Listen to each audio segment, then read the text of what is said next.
過社交網絡揾到8個妙齡單身女郎參加呢個節目，同男主角配對。男仔要一齊投票選出心目中嘅女神，然後喺嚟緊嘅半年時間鬥快贏得女神歸。嗱，睇相咧係唔準嘅，我哋而家開始睇邊個？ You're beautiful, that's for sure. 我嘅 Carol 啦，今年20度蚊啦，單身咗2年，不是剩女，不是剩女。我個問題啊，點解冇佢嘅高度啊3圍咁？第一次遇到個女仔嘅時候咧，佢 propose 嘅嘢咧，即係等同於你見工一樣嘅啫。咁會講自己好㗎，係咪先？我講我自己好啦。我頭先話喂高度啊3圍其實好正常嘅嘢，你俾表面嘅嘢我哋睇，我哋梗係要知道啲表面嘅嘢啦。OK， 睇片。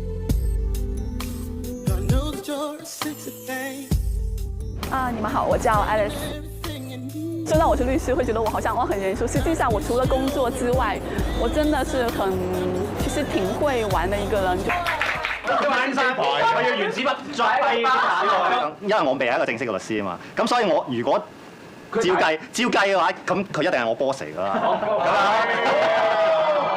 佢爬出朗馬峰喎，即係好明顯就係一個非常之喜歡向高難度挑戰嘅人啦。咁亦都對自己要求好高啦。我覺得佢係好善良嘅個人，係好似生活喺呢個童話世界咁樣嘅俾我感覺，即係咁又同我有啲似喎，反而。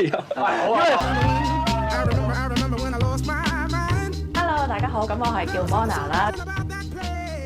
第一眼就會覺得我好 wild 啦，我唔係話自己好靚，但即係 OK 啦。咁我好似高攀唔起佢哋所講，佢話我咧佢都太即係好多男仔追嘅啦。我諗如果你話真係開始咗一段幾條線，佢通常真係好 surprise 話Mona 你識煮飯，識煲湯 OK， 即係會即係睇唔出喎你個樣好 wild， 成日出去 rap 啊咁嗰啲，但係原來係真係對男朋友好好嘅。咁或者佢唔中意我去邊啊，或者佢要我 stay 喺度陪佢啊，係啊，我會好聽話㗎 OK。即係有冇人哋個胸個頭先？你又知？咁佢睇呢個胸都冇計㗎。咁你覺得咧？今次我幾欣賞女仔識煮飯，因為香港好多女仔都係唔係好識煮。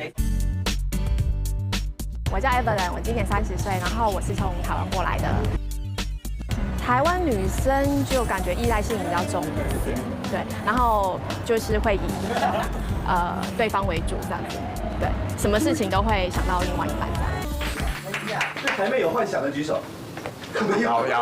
我覺得台灣女生說普通話很不同，國語和國內很不同。溫柔，好溫柔。有吸引到嗎？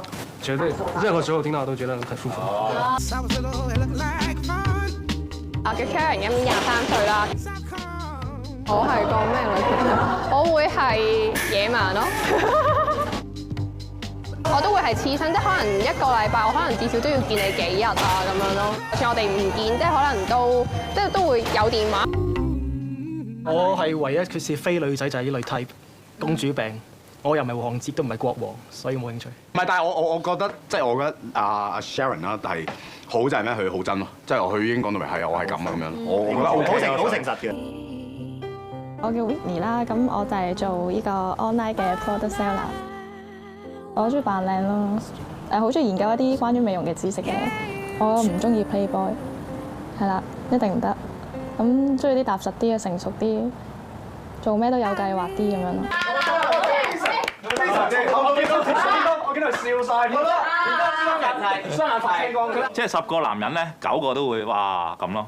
如果你多人追的話嘅，咁你要求都好高啦，係咪啊？即係話佢哋要嘅嘢，可能係某程度上喺心理同埋物質上都要好豐富咯，我覺得係。咁好啦，我就叫 Jasmine 啦。我之前一直喺英國讀書嘅，我喺你隔離，你應該唔會悶啦。我可以令你無時無刻都笑住咁過。即係佢會話我係一個 get 嚟㗎，即係可能就令到佢哋好開心，成日都喺度笑。大家好，我係 Vivian， 中文名叫李婉婷。我做石油貿易嘅，咁而家翻到嚟中國就係做一啲上游項目嘅新開發嘅。我受過好好嘅教育，咁同埋屋企嘅經濟各方面都係幾唔錯啊。我爹哋媽咪同埋我父母佢哋受嘅教育好高啦。我覺得剩女對女仔呢個稱呼係好唔公平。我好抨擊啊！點解嫁唔出嘅女仔就話人哋剩女啫？咁係因為人哋條件好，你哋攀唔起人哋，所以你安排咁嘅名俾人哋啫嘛。我覺得呢樣嘢要對女仔公平一啲咯。你睇下 Jasmine 先喎，但係個 result 真係好驚人喎，全部都係頭3個。大家又估唔估到最受男主角歡迎嘅女仔係邊個呢？頭3位就係好中意搞 gag 嘅 Jasmine， 自認公主病嘅 Sharon， 同埋內地富家女 Vivian。其實 Jasmine 係幾容易去溝通到嘅，好 easy going 啦。因為你譬如話 Vivian 又好，或者 Sharon 都好，都分享過佢自己係有公主病嘅，佢哋好真嘅其實，即係其實佢哋彼此之間都會暴露咗一啲自己嘅缺點啦。但係樣子最甜美嘅 Whitney 同埋外表好 wild 嘅 Mona， 3甲都不入喎。就 Mona 啦，咁你會覺得其實佢做 gym 唔係好認真做緊嘅，大家關心緊佢係咪出汗，佢就咪真係做 gym 嘅啦。咁Winnie 你只見到佢化妝，跟住你對住成櫃都係香水，大家可能第一個印象就係、首先我諗緊，我養唔養得起成櫃香水先？交易成本非常貴，係靚，不過但係亦都會驚。係咪即係證明男仔係好驚 false advertising 嘅？寧願啲女仔一開始話俾你聽我係點樣唔好噶啦，好過啲女仔一開始表現唔到話我好似好正啊，我好靚咁樣，反而啲男仔會驚話之後落嚟啲嘢會唔會係好 ugly？頭先你講得啱嘅，但係又亦都係好真實。男人係啊，男人就係咁。你問佢個男人中意女人第一樣嘢乜嘢咁嚟，梗係外表嘅。但係真係去到拍拖咧，或者真係要去到一啲 commitment 嘅咧，咁佢就開始諗好多嘢㗎啦。咁咧就變咗咧，其他嘢咧有陣時會甚至重要過外表。